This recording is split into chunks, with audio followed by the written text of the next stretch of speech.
A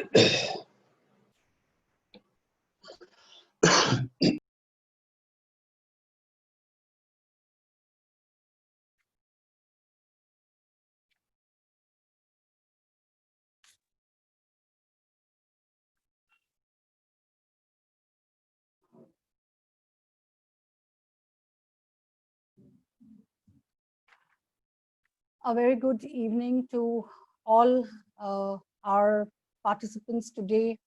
We have come up with the Ecdf webinar series 3, how to start and run a successful preschool brand.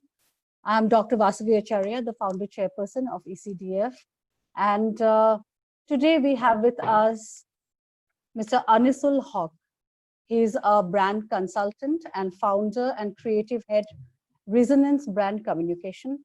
He's also a guest faculty with universities and management institutes where he delivers lectures on marketing, branding, advertising. He's also a writer and he writes on business and marketing and brand advertising and communication. So welcome, Mr. ANISUL, to the Ecdf platform. Glad to have you here today. Hi, VASAVVI. It's wonderful to be here. It's Lovely. great. Looking forward. Right.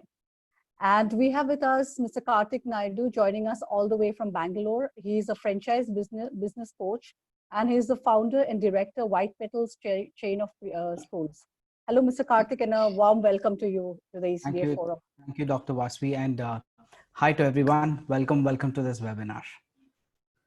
Hi, KARTHIK. Great to see you. Hello, nice meeting you, ANISUL. Absolutely. Nice. Yeah. Yep. Yes. So, right. So when we say how to start and run a successful preschool brand, it's not a very easy thing to do. That's what I know because I've been running one since the last 6 years.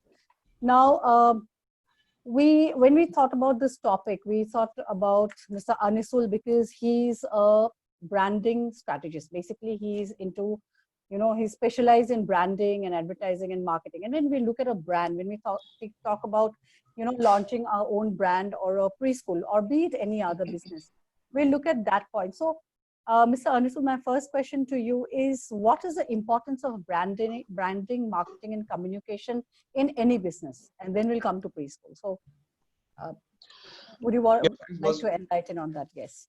All right. Thanks, VASAVVI, for asking this. I think it's a very, very important question in terms of any business that anyone wants to start off. Not only business, not only it does not have to have a very commercial connotation to it, even if it's something, even a non-profit venture. I think then again, also you need to be stressing on the fact that you, at the end of the day, you need to have a clear identity of who you are and whom you are for, what exactly you're going to deliver, what's your brand proposition, what you're proposing to do. So brand to me is basically a very encapsulated, it's a thought process. A lot of people say that brand is a thought, but I say it's an encapsulated thought. Whenever you say brand, whenever you think of a brand, a lot of things come to your mind. And a brand consists not only of probably the name, the way the name looks, that means the logo, or probably the tagline, or probably the best known thing about this particular brand.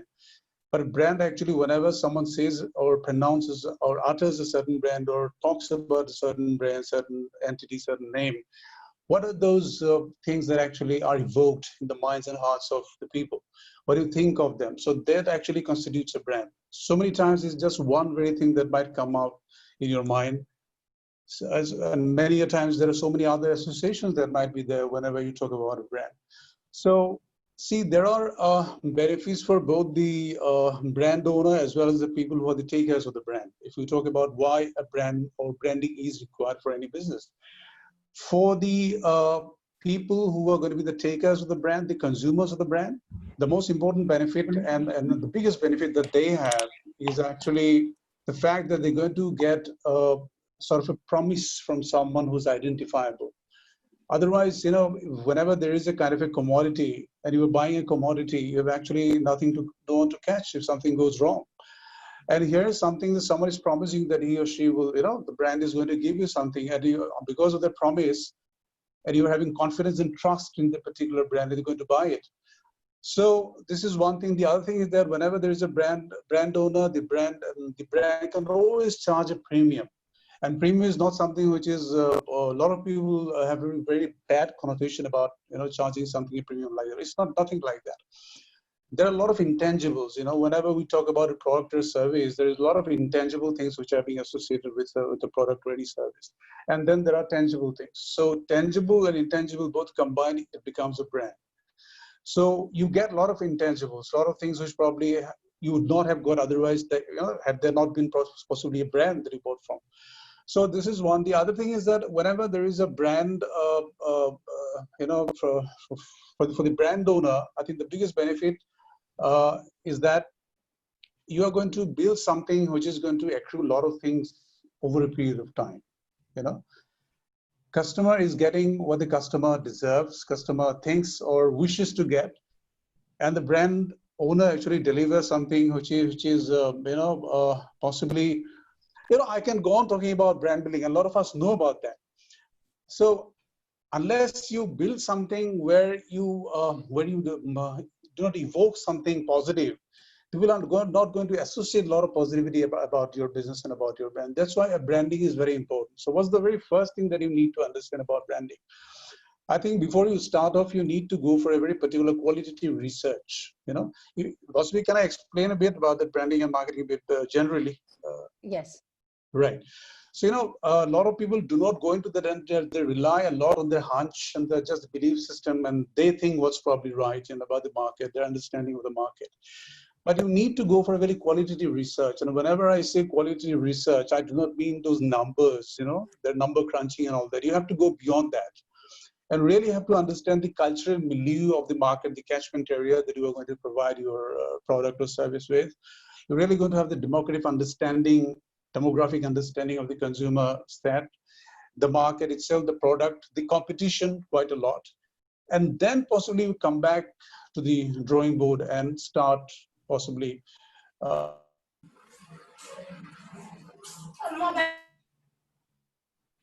think in terms of that this is what I'm going to offer to the people, to the consumer. And then you start a process. And this is the process I'll go through, and this is the whole mechanism, and this is my strategy, and these are the products, this is the market, this is the pricing, everything, and then you go ahead and sell it. This actually is marketing. So actually, and it's very sad that a lot of people, in fact, marketing for a lot of people, marketing is an afterthought. They start a product somewhere based on their own presumptions and understanding of the market. And then they start thinking that I'll now market it. And marketing, in a very loose sense, a lot of people associate with sales, basically, which actually is far, far from the truth. So marketing starts even much before the product event is invented or probably discovered. So branding is very important part, the first part of that. And then you start strategizing that how do I reach my consumer? You know what, whenever we talk about marketing and marketers, I think one of the very favorite things that I keep on saying, and I really like when one of my favorite marketing gurus, Seth Godin, he says that marketers basically are change agents. Whenever someone wants to change something for good, when there are some meaningful changes coming and you are working on that change, you are basically a marketer. And marketing does that. Marketing always actually results in bringing a lot of change, positive change for good. So if you have that in your mind, if you are someone who's going to bring in a lot of positive change, I think the very important thing that you need to have, the trait that you need to have inside you is honesty and integrity, and very good intention, right? So marketing is never something which is very cosmetic or put on kind of a thing, or very glossy kind of a thing, which a lot of people associate marketing with. It has to be based on honesty and integrity. And then once you do all these things, then possibly then you start delivering. And you start living up to your promise, whatever you promised to the customer. Because advertising a lot of times tend to be very glossy and people think that you were over-promising. But as a good marketer, as a good entrepreneur, a business person, you should always keep in mind that you should always promise very interestingly, advertise or communicate your brand very interestingly. At the same time, you should under-promise and possibly over-deliver, which very few brands do, and whichever brand does it normally becomes a very loved and big brand. And of course, we all know that whenever we have the money at our disposal and the time at our disposal to buy something, it can be any product that we use for a regular use, or any service, or maybe education, which probably is the topic today. We always go for the best possible, whichever money can buy, whichever is affordable to me. And that is when you go through, scan through those possible brands or possible products in the market, there are top of mind recall things, whichever brands actually come to top of your mind, you normally go for that. And there are reasons why they're actually top of the mind brands. And the brand owners, the brand custodians need to work on that. And it's, if I talk in today's discussions parlance, I think it's not a bachoga khel. Building a brand is not a basically bachoga khel. You need to put in a lot of honest and professional and very strategic efforts and creative efforts to build that and stick to the gun all the time. Whatever you promise, you stick to the gun all the way. That's what I can tell you, because I can go on, but I think there is a time limit, so we need to discuss a lot of other issues. Yes, VASAVVI. Thank you, Mr. ANISUL. So that is, yeah, you have touched upon why is branding important. Basically, to communicate what you want to do, what you stand for, what is your whole organization or your business about, and what you are You need to distinguish yourself out. From others. That's why you need to brand yourself. So it's distinguishing, and basically it's very, very important. We can't do without it, but we have to choose the right, I think the right way of doing it, the branding the product and putting it out in the market, the positioning and all of that. So coming to Karthik, my question is how to go about, because you are running a preschool brand, you started White Petals. So let us hear from somebody who is actually running a preschool brand about creating a preschool brand and what should be the marketing and communication strategy while we, create a preschool brand and launch it and kind of franchise it. Yes. Yeah. Thank you so much, Dr. VASAVVI. It's great having me here. And I see a lot of people attending this particular webinar. So before we further go into, I just want to ask, how many of the preschool owners are here? Just type in me in the comment section, so I know what kind of audience I'm talking to. So if you're from the preschool segment or you're from schooling segment, just type in me in the comment section so that I exactly know who's there in this particular webinar. Okay, we have Deepanjali. Fantastic. Okay, we have Jasmine. Okay, super. So I think, yes, we have a lot of people from the preschool segment, Sunita, and that's amazing. So what I'll do today is I'll straight get on to the topic. Okay, how to start a preschool and how to run a preschool and how to scale a preschool. There are three parts to it. And if you ask me, probably, yes, I've been there, as Dr. VASAVVI mentioned that I've started from, I'm a law graduate, but got into the education space. But when I got into the education space, I did not start off with a school. I started with a very small kindergarten, then later on built my own brand. And today, White Petals, I'm into franchising. I have many branches across South India.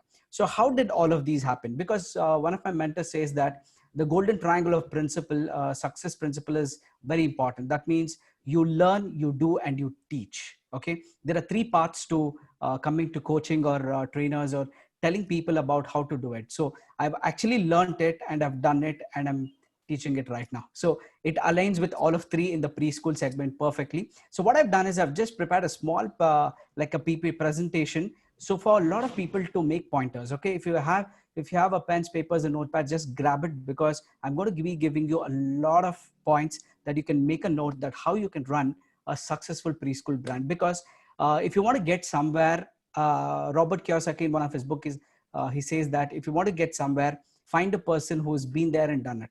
Okay. So if you want to run a successful preschool brand, Dr. VASAVVI is there, I'm here. So we've been there and we've done it. So I'll give you quick pointers on what exactly it takes to build a preschool and run a successful brand. Okay. There are three eligibilities that I want to say. Okay. The first one is going to be 3 C's, I call that. And that is called your commitment, your consistency, and your care. Okay. Care comes only for preschools. I usually don't mention care in different businesses, but when it comes to preschool, first thing is, even before getting into starting a preschool, you should have this 3 C's within you. That means if you're not committed, you cannot get into the entrepreneur space. If you're not consistent, there is no way that you can sustain that. And care is something that you need to focus, because you are dealing with young minds. You're dealing with young children. So if you want to get into that space, you need to have all of these three. When I got into, I was about 23, 24 years, to be very frank. I finished my law. And for me, it was like education. Yes, I want to build institutions. Okay. So when I got into, I picked up a franchise preschool and it did not run very well, to be very frank. So I ran it with just 4 kids and then 10 kids. But when I did my brand, the first year I got in 30 students. The second year I made 85 students. Third year I hit 140 plus. Okay, so how was that growth happen? So there is definitely a formula that's working. Okay, and that particular formula worked magic for me. And when I sat back and when I thought about it, and today's topic was really interesting for me. In fact, when Dr. Vasvi told about this, I was like, man, I've not shared this kind of a knowledge probably on any platform. So I think I'll be sharing with the right people. So when I sat back and after going through the topic, I in fact made this presentation maybe about half an hour, 1 hour back. Okay. When I sat back and thought about myself that what worked for me that when it did not work when I was running a franchise preschool. So three things I noted down. I want you to note down all of them. Okay. Just type in BIO in the comment section. Is everyone here? Okay. Just type in BIO. That means bring it on. Okay. The first point. Okay. You need to make a note that if you really want to run a preschool or you want to establish a preschool brand, then you need to have a right mindset. Okay. The first thing is the right mindset. The second one is going to be the right system. Okay. And the third one is going to be financial discipline. I'll tell you, all the members, all the attendees who are watching here, if you can have these three things aligned, okay, you can run a super successful preschool business, preschool brand. Okay. Whatever it is, but when you're running it, you need to look at it like a business. Okay. Whether it's profitable, whether people say it's education is not a business, and that's a different topic. So I'll not get there. When you're getting in as an entrepreneur and when you're getting inside as an educationist to run it, if you're not profitable, you can't sustain. Okay, you need to be profitable to run or even to serve people. If you want to serve people, you need to profitable. Otherwise, you will be out of the business. Okay, so if you treat it like a business, okay, then the first thing is have right mindset. So what is right mindset? First thing, I want you to know why you're into this space. Okay, why do you even want to get into the preschool space? There are so many businesses out there, so many things that you can do, but why do you want to do this? Okay, the first question you need to answer and pick up one among this. Okay, do it right now. Just make a note whether it is your dream, whether it's your passion, or whether it's a goal of life. Okay. If three is not there, then probably you need to sit back and rethink whether you want to get into preschooling. Because if it was not your dream to start a school or be in education space, then you will not enjoy this. The second is if you're not passionate about every day giving value to the children and shaping their lives, then this is not the right place to be in. And if you don't have a goal, that means if this was not your goal in your life, that, okay, I'm going to take this particular preschool to a big institution tomorrow, that I build many, many schools. If you don't have that kind of a goal, then it's not going to work. Okay. So you need to pick one of these three things. And second is, what is the confidence of your brand? Okay. So I will get directly into brand, but I will, since one of our speakers just spoke about ANISUL, he spoke about what is a brand and other things. So similar things, I'll be continuing from there. So where do you position yourself is your first question. Okay, in your brand, if you want to be a brand, you know that you cannot be just like any other business. Okay, the major difference between a business and brand is, I'll give a quick example, that you have a store, you have a sweet shop, and a car just passes by, the car stops, gets into your sweet store and tells, okay, what is good here? So you tell that we have rasgulla and we have this. So he says, okay, you pack me any one of that 1 kilo. He picks it up and he goes. Okay, that is called a business transaction. But when you're speaking about a brand, a car starts from 5 kilometers away. He comes all the way to this particular sweet store, and without asking, he says, pack me 1 kilo of rasgulla.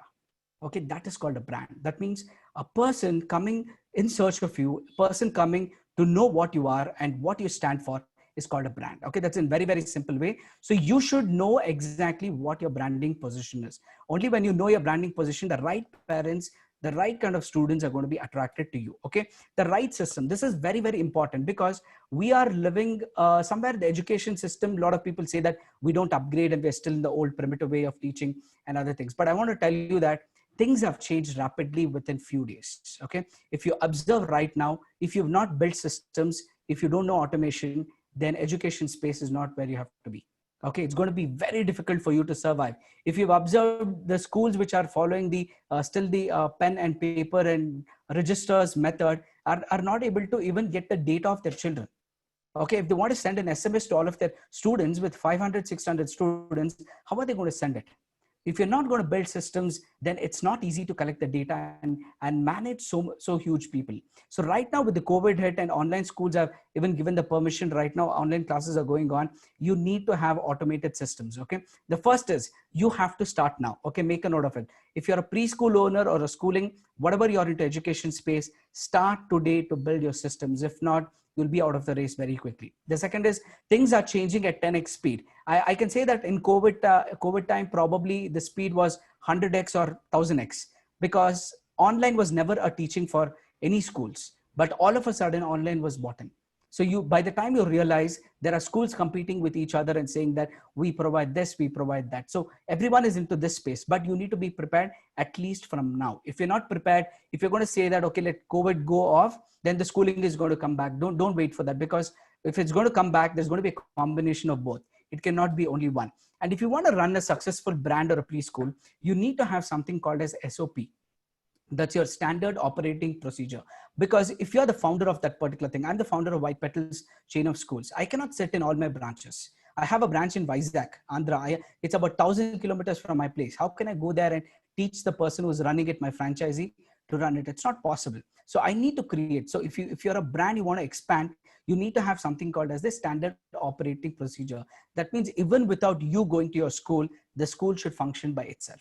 It doesn't matter what it is. It is academic, it's management, or it's the whole school system. You need to have a SOP. That's a standard operating system. If you don't have, this is the best time right now. Schools are not open. Sit down and start penning it down. Okay. Start writing down how your school should run if you're not going to go to your school for next 3 months.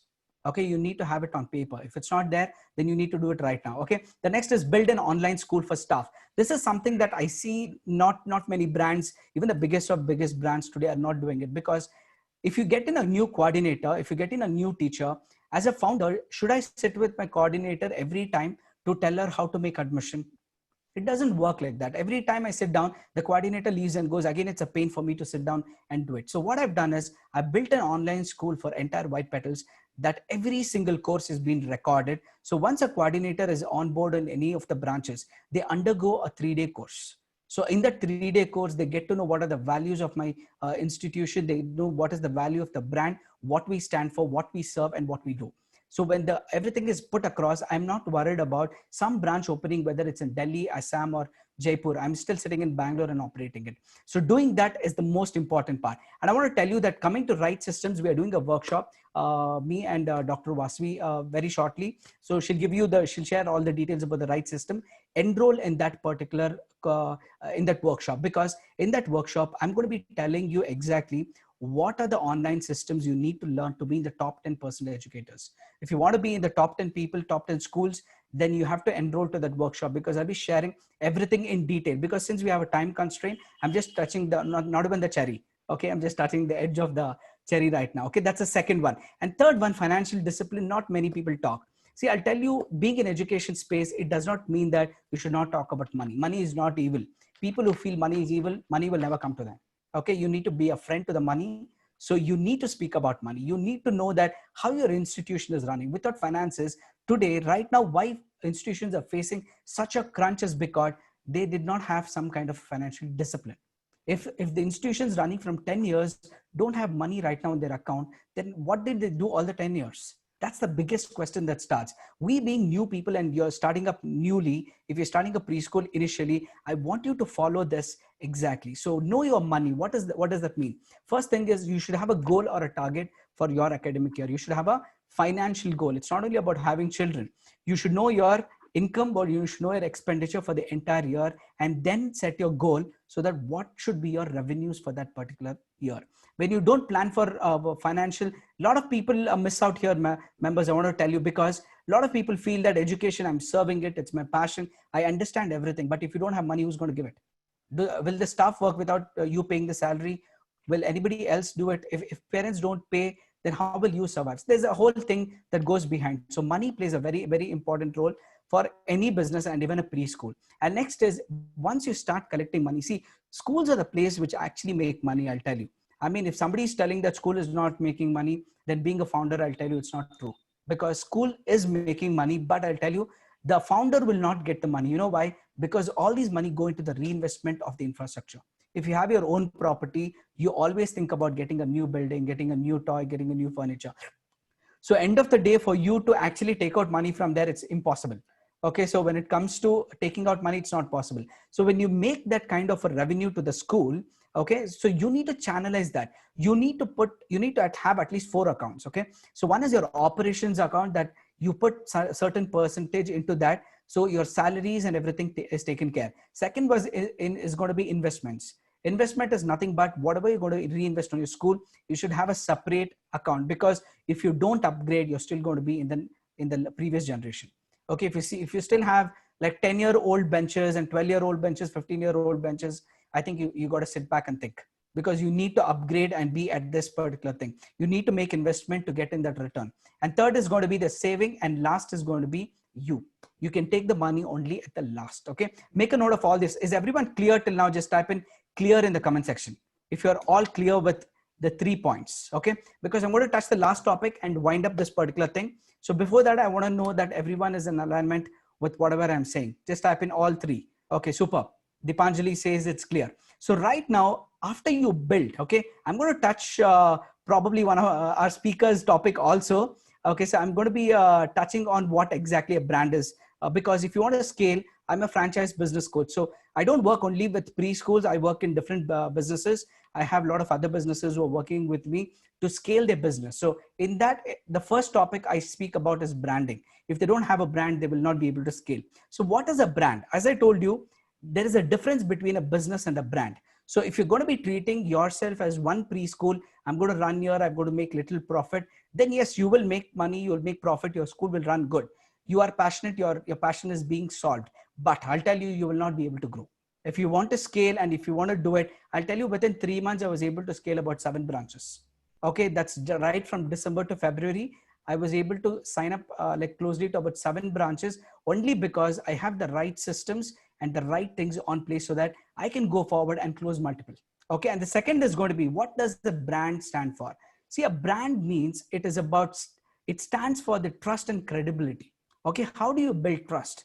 Trust builds only when your services are top notch. That means I always say that your relationship with your customer should start at the end of the sale.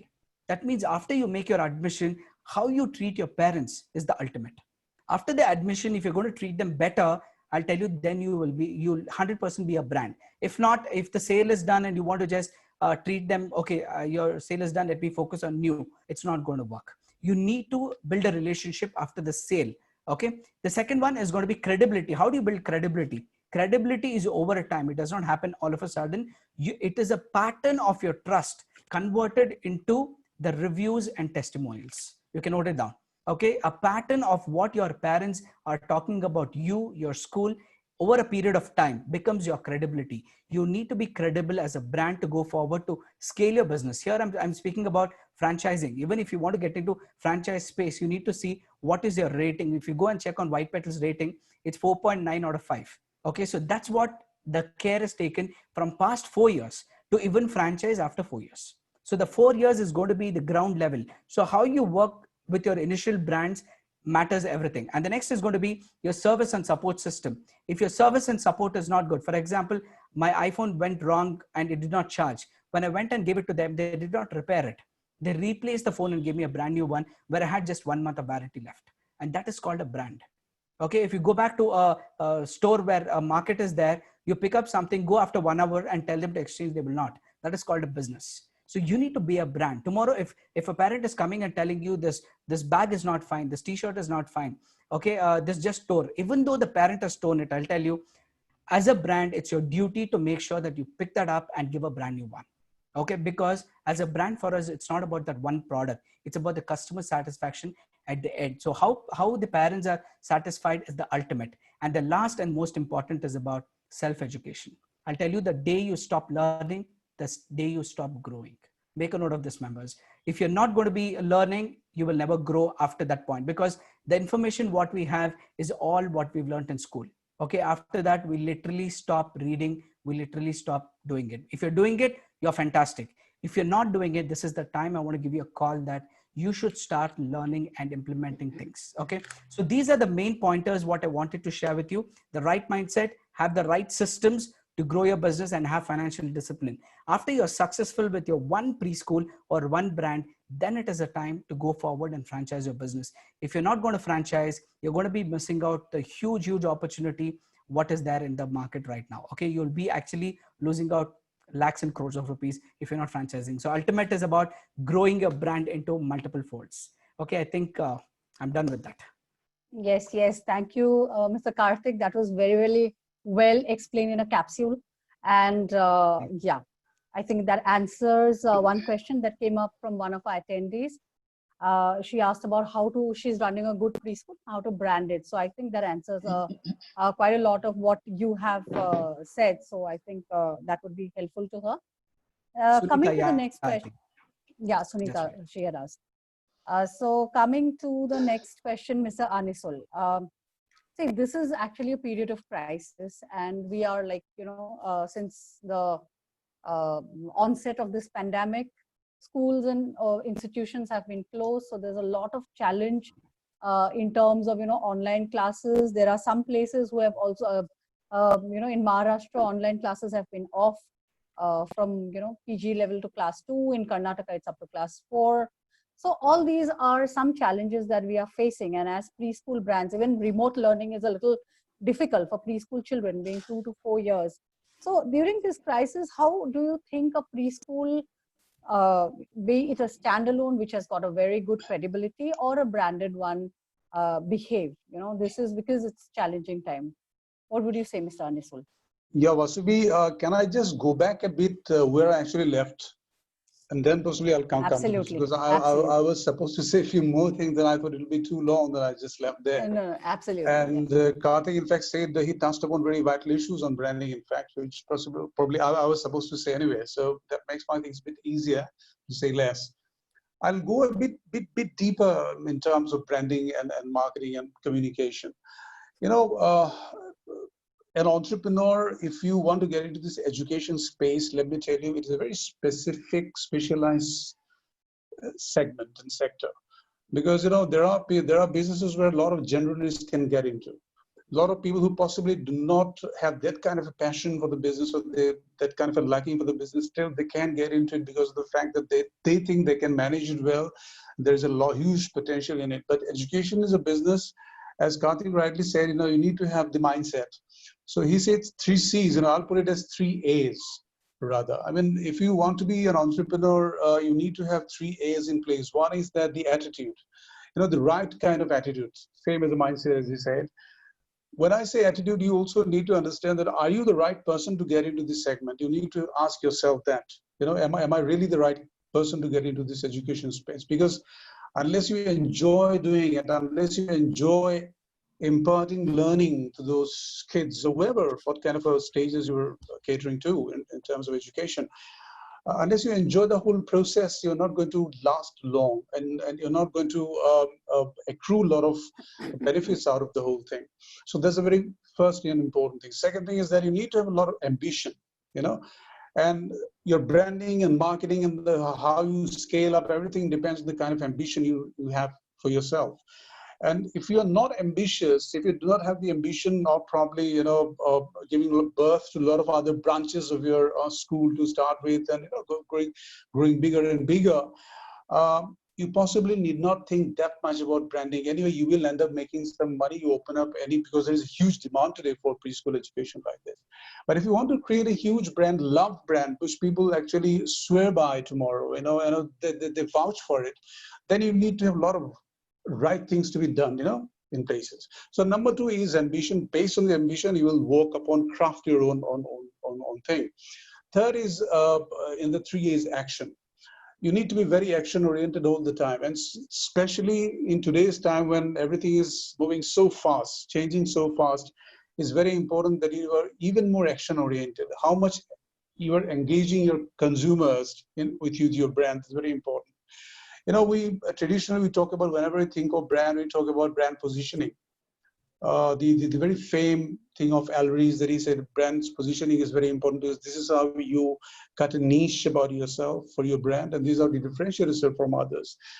By exactly telling customers that who you are, what exactly you are, what your belief systems are, what your philosophy is.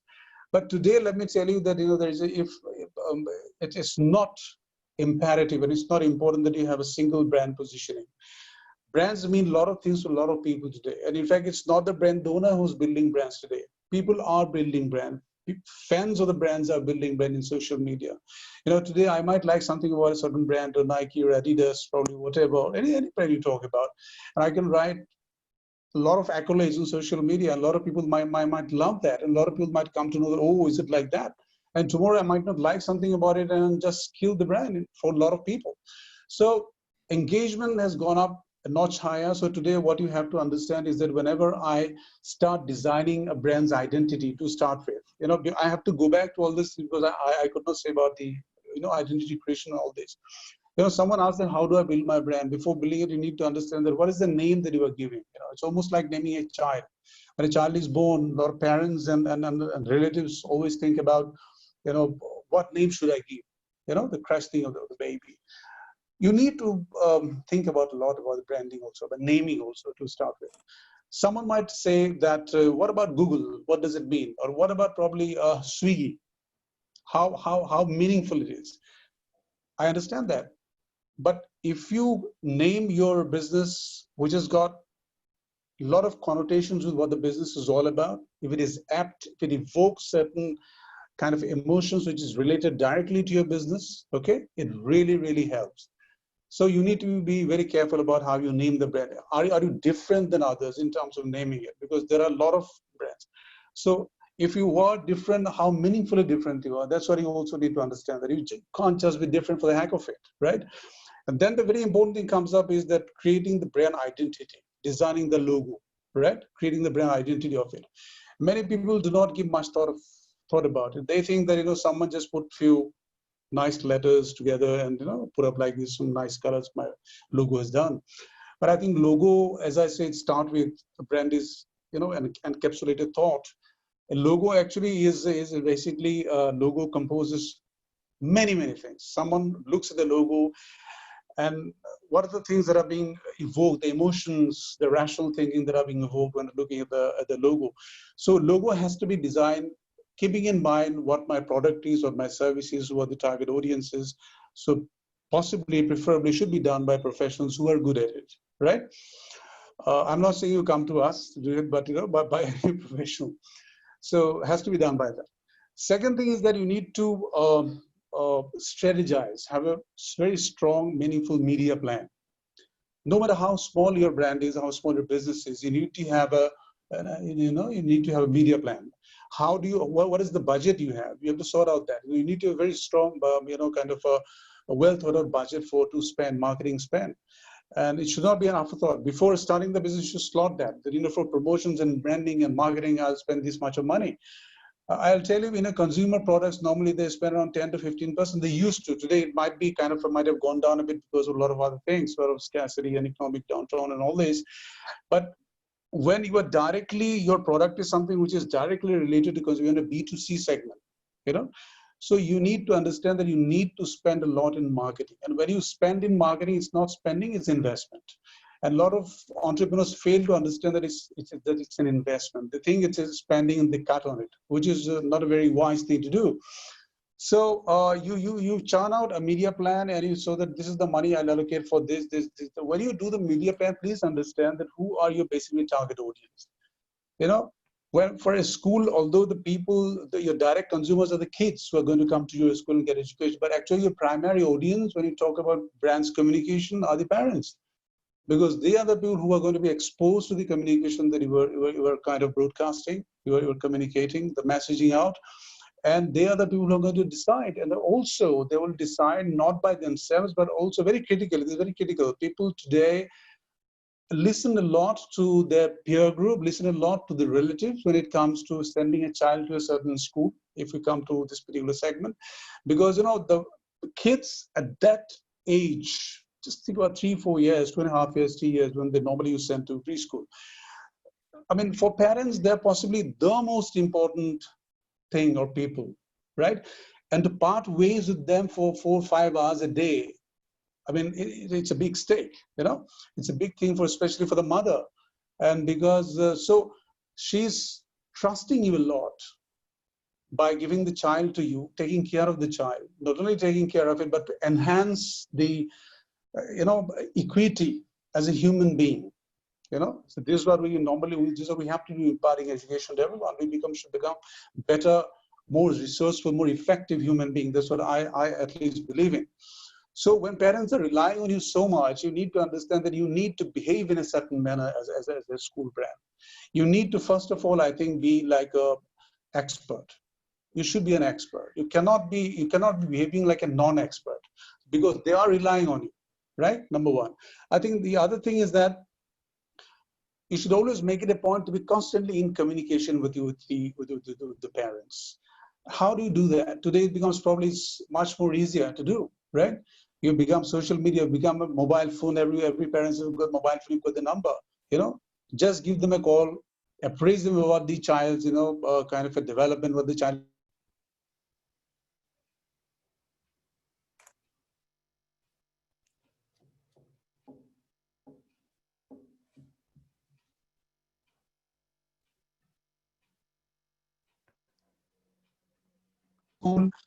I think 1 or 2 persons, you can take the responsibility of clicking photographs or taking videos of those kids, when they're in action, doing whatever, and you send them directly to the parents saying that this is what your baby has done.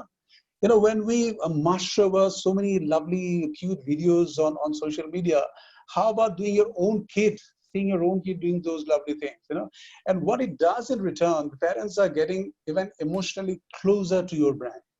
They think this is one brand which is giving me respect as a parent. They're understanding my sensibilities, understanding my feelings, and they really are taking care of my baby, my kid. Okay, so this is very important. Now, talking about, I'll come to the COVID phase and possibly after that later, because otherwise, what all you need to do in terms of communication when you communicate a school brand, preschool brand. It's not wise, and it's possibly not possible also to go out for a newspaper advertisement or spending large amount of money in mainline, which is called above the line kind of advertising. First of all, what you should be doing after doing a very smart branding, so creating a logo and identity, and a very smart and very effective and very compelling positioning line or tagline, which you normally say, tagline. And tagline should not be just a cluster of few smart words, someone who plays with words. No, it cannot be. It has to be based on truth and only truth. Why am I different than possibly Eurokids? Why am I different than possibly, another big school brand? There are Goliaths around, and you possibly start as a David, So how you defeat a Goliath? By being different, by being smart, right? So brand needs to be that kind of a smart, and it needs to listen. That's why I said you need to do a very qualitative research even before you get into drawing board and, thinking about starting a business school. A kids school, like preschool, like that. So after that, how do you communicate? The school itself. This is very important. The moment the kid enters the school, or the parents enter the school with the kid for the first time, what is the kind of vibe they're getting? Everyone, possibly would everyone get the same kind of, multicolor hues, a lot of colors, like whenever you associate with babies and kids, you do that. But apart from that, are you different than others in some way or the other, which is very meaningful, very compelling for these people, That would create the first very good impression, which is so important. Next is when you go to the school, you start, you say, okay, my baby will be there, my child will be there for now, for a few months, whatever, 2-3 years. Schools should invest a lot of money in training up the staff and the supporting staff. When I say staff, the teachers, most important, the teachers. You always recruit a teacher who's possibly good in his or her own academics and whatever. But how much the kid has got high level of emotional quotient? How much the teacher actually likes babies? It cannot be a put on thing with babies, and babies are very smart. Kids are very smart. They really catch you if you're kind of faking it, So you cannot fake anything. So people who at least can, be friendly with the kids, and they have the very genuineness in terms of getting connected with the kids, and they love the idea that I'm going to make this kid learn something new and take joy out of it. Those are the people who should be the teachers.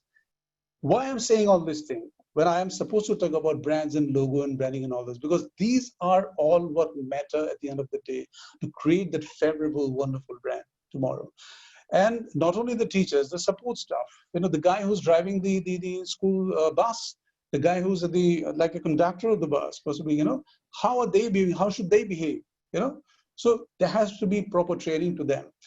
One more important thing that really affects in branding is that I have seen, normally I keep on seeing that and kind of realizing it in many organizations, whenever you call an office, probably school in this case, someone will pick up the phone. Normally there will be a young lady picking up the phone. It's a very nice manner, hello, like in a very wonderful, beautiful manner. There lies a very critical thing. People like connections. I want to listen to someone who has got a lot of empathy with me. You might be speaking in a wonderful manner, immaculately, very artistically, but if you're not getting a lot of emotions, tone, voice, feelings, the person will not probably appreciate that much. So that getting away from a mechanized thing and and a tediousness and boring kind of a very regular kind of a modulations, and being more and friendly with kind of people. And then again, language comes into the scene.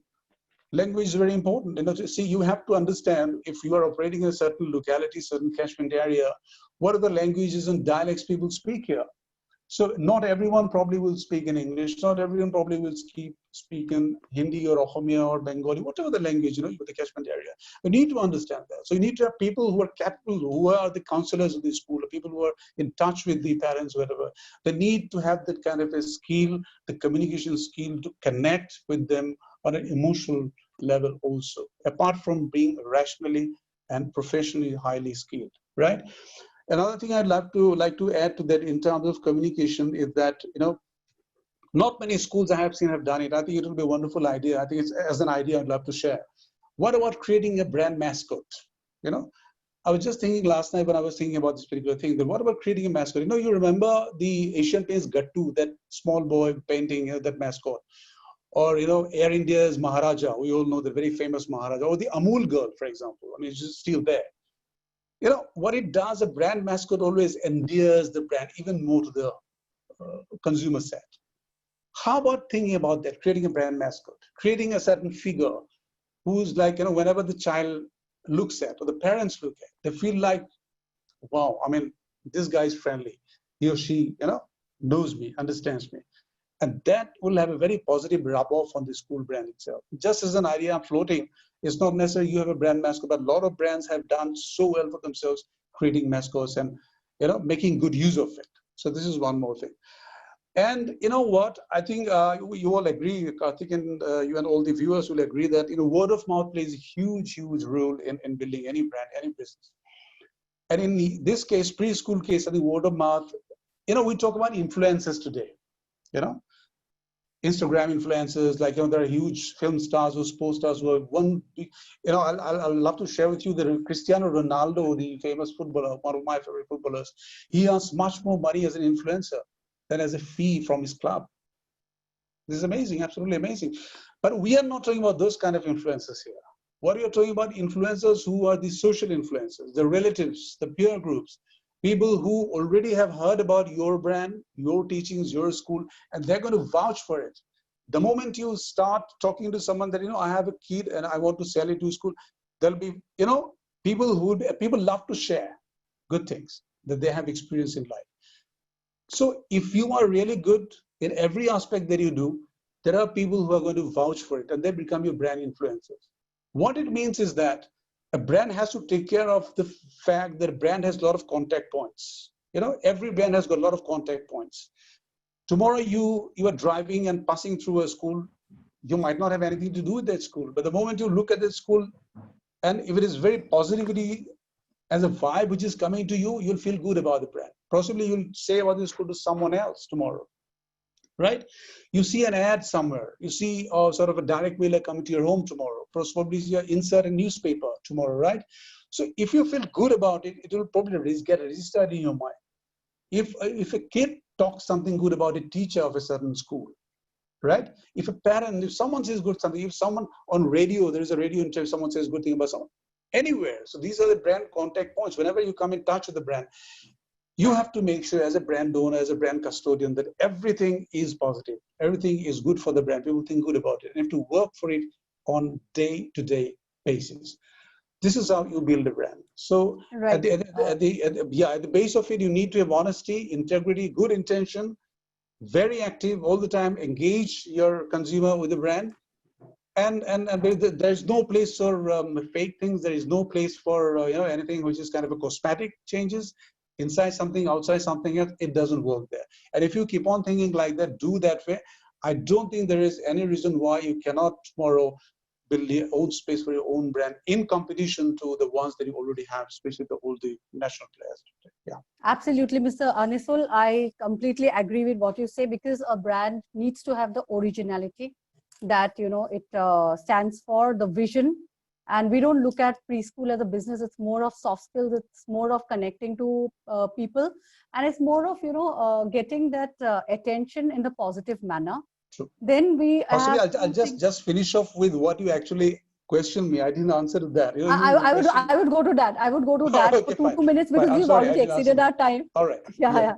So we'll just go to Karthik and do for, just Fine, pick fine. three tips you give us for this period, actually, because we'll be anyway It's very getting out interesting. of So that all in of us some are time. getting very passionate about it.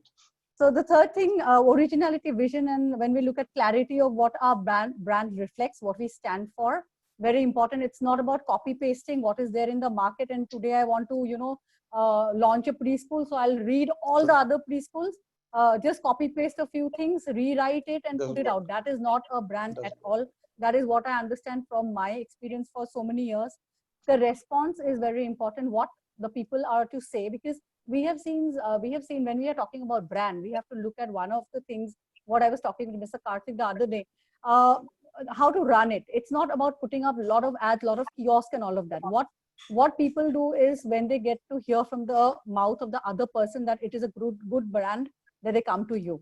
So it is not about using a lot of money for advertising, but it's about what people are saying, because this is all involving children, and that to children in the early years. So it's not a product that we are selling our services, and that to a very tender age group. So parents, so how we make a statement is very important. About basically depends on what we are doing in the market, and what we are doing in the right, is it in the right way. Coming to influencers, when you say yes, parents are big time influencers. I have seen, when we first opened our standalone preschool, I had seen the siblings coming, and then now they come to Tender Petals because somebody said that long back that this was a good school, and they come. So that kind of influencer is vital for us when we are thinking about about the preschool segment and the schooling segment. Even the school, I would say, even for high school, it is about how the response from people is. So when we look about brand and talk about brand, we have to entirely look into encapsulate everything. Totality. From what Karthik said, which was the technical aspect of from marketing, the getting the things, everything proper, the training, the packages, whatever we are giving out, and all of, and then what Mr. Anisul said, the soft skills involved in the brand, because the brand will have to attract you in a different way. Like I would not say there are certain things which are for the target segment. So we have to also look at what is our target segment, where is our brand standing, whether we are at the higher segment, the elite brand, the middle class, or the lower class. Who are we catering to? We cannot cater as one brand to everybody, probably, until unless we segment Absolutely. it. Absolutely. Yes. So these are the things. So now quickly, three points, because we have run out of time. My last question: during this crisis, how should a preschool behave? Mr. Karthik, very quickly, 3 points, and Mr. Anisul, 3 points. Okay. See, first of all, while running a preschool, right now, I heard a lot about the branding and other things. At this COVID time, basically, you need to be sure about how to run a preschool. Okay. Right now, online classes are going on, and yes, I also support that, because this particular COVID is not going to go for a longer time as some people version. Some people say that it might be staying for a longer time, but still online is not a bad idea at all. If it's going on, I think it's good. You can continue during this. But for preschools, I want to tell you one thing, that this is a time with a lot of confusion. I mean, I know your rents are going in, your overheads are going in, you're paying your staff, you're not paying your staff, a lot of things are going in. The problems inside a preschool, what is going on. So what should we do? I mean, how long is it going to take? Is it going to take the next 3 months? Is it going to take 6 months? Okay, you need to decide on that. Okay, you need to make a plan right now that you're prepared for next at least 6 months. Okay, if 6 months the schools are not open and the online doesn't pick up the front phase, like if you're not getting paid from the parents, or parents are refusing to pay right now, or so many things that's going on in the schooling segment, it's fine. I mean, you cannot force the parent for sure. They know their decisions, but at the end of the day, if the school is not getting any revenue, though, how you're going to run for next 6 months? Okay, right now you need to make a plan and see what exactly your investment is. That put in that 6 month of expenditure, whatever you're putting to your particular preschool, and keep it aside, because this is like a survival phase. Do not try to do anything. This is not a time to actually make admissions, build the brand, or go forward and do it. This is the time where probably you need to focus on just surviving the business firstly. Okay, if you're already survival phase, then second is you can think about growing it, another thing. So if you're not, do not think about going forward, because I've seen a lot of preschools closing down and other things. So I give a message to all of them as just hold on, because about 30-40 preschools, if they close down, then there is definitely going to be a scarcity of preschools in every single location.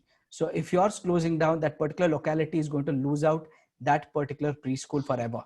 So do not do that. It's a duty of the parents as well as the preschool to sustain the good school in your locality, so that you don't miss out on that part. Apart from that, I think everyone knows about how to survive this phase. One thing I tell, no matter what, do not take the end decision that, okay, I'm not able to sustain it, I'll close it down.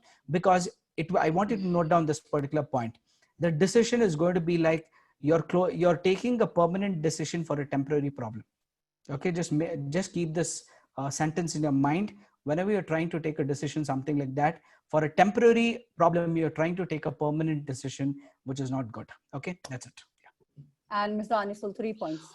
Yes, Vasavvvi, I think 3 quick points. One is that during this time, the most important thing that brands need to do is to invest in a relationship. I think any business is basically a give and take between the product, between the brand and the consumer.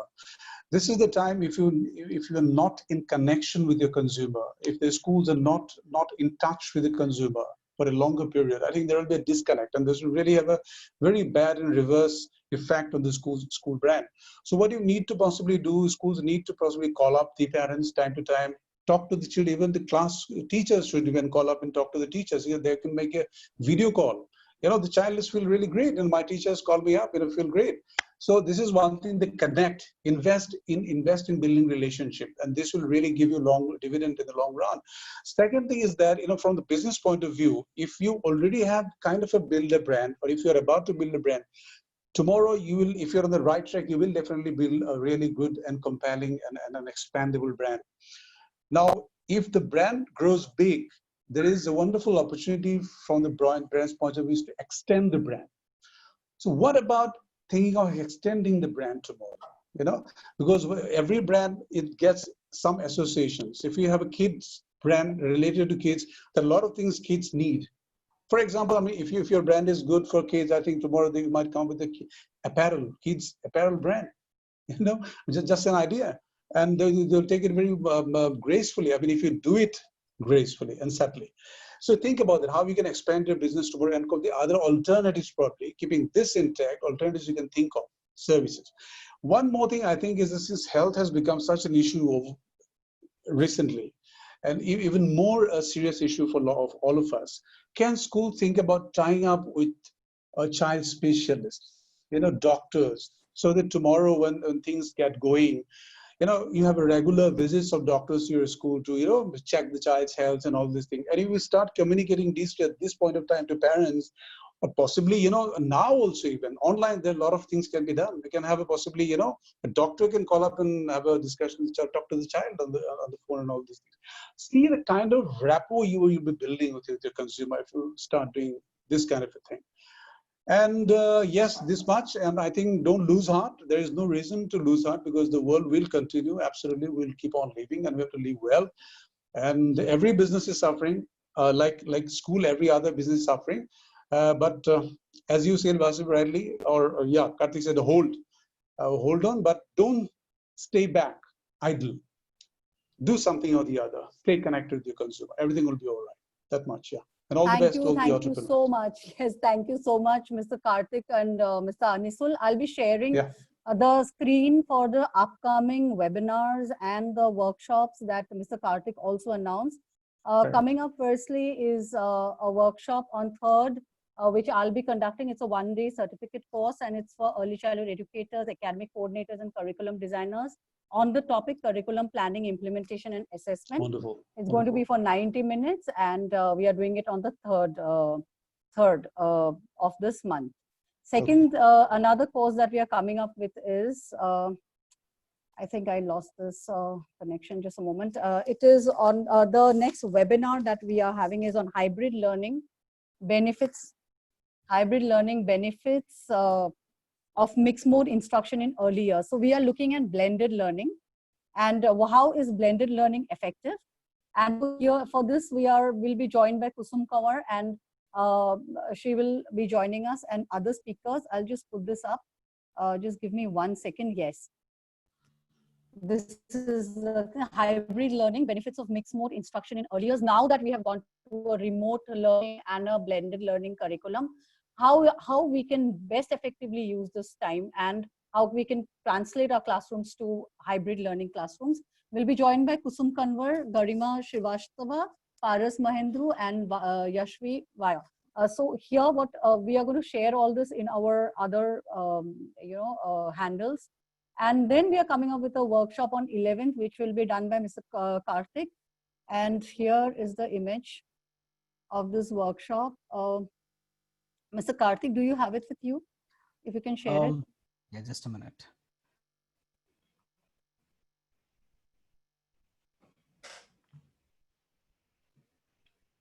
Yeah, I'll just share the screen. Yes. Yes. So this is about online skills you must learn to be among the top 10 of the educators. So top 10% of the educators. So this will entirely, all the course highlights and all are given in the creative. So we'll be taking it, publishing all of this very soon in all our handles. Thank you, Mr. Karthik, for sharing the screen. And thank you all the attendees for being here today. I thank Mr. ANISUL for his wonderful tips and Mr. Karthik for his basic strategic things that we need to know about branding, about marketing, about running a brand. And Mr. ANISUL, thank you for showing us different ways and how to go about it. And I think all our attendees must have highly benefited from today's thing. And I welcome everybody to the next seminars and the workshops that ECDF is coming up with. And with that note, with a note of positivity, and because today whoever joined us has an inclination to start a brand or to do well in whatever they are doing. So I wish them all the best. And thank you so much. Thank you, Mr. Karthik, ANISUL, and all the attendees. Have a very great evening. Thank you. Thank you so much. Pleasure. It's been a pleasure. Wonderful. Thank you. Thank you so much.